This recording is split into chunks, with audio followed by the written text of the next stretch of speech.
In Acts chapter 17, Paul's at Mars Hill, and he's sort of explaining God's whole plan of relationship with humankind, and he talks about Abraham and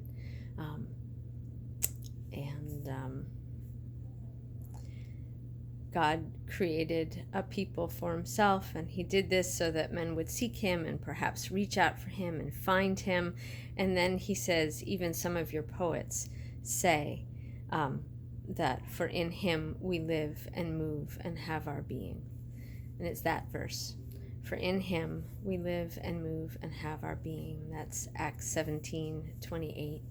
That I think has always influenced my dancing, and the fact that it's in him that I live and that I move and that I have my being. And for me, moving is very connected to my sense of being, and having that connected to being in relationship with God has always been primary and very explanatory to me about who I am and how I relate to God.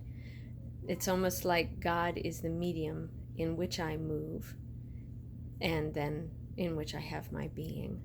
And it's in moving that I can explore my being, and it's in moving that I explore my relationship with God.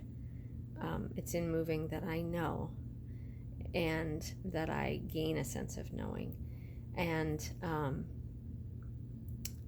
I think also then, because that's how I know, I want to communicate that way. And I believe that other people will grow in their knowing of who they are and who God is and who we are in God through watching movement, experiencing movement.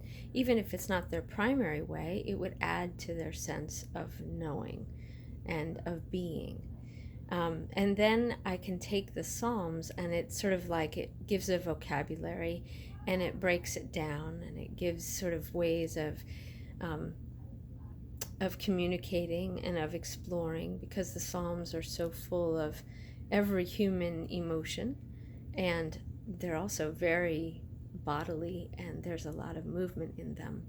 So it's this passage in Acts that I think of most, even though Paul seems to be quoting some Gentile poet, but that works for me too, in terms of the fact that I'm a Gentile and that God's opened up his kingdom to all the nations.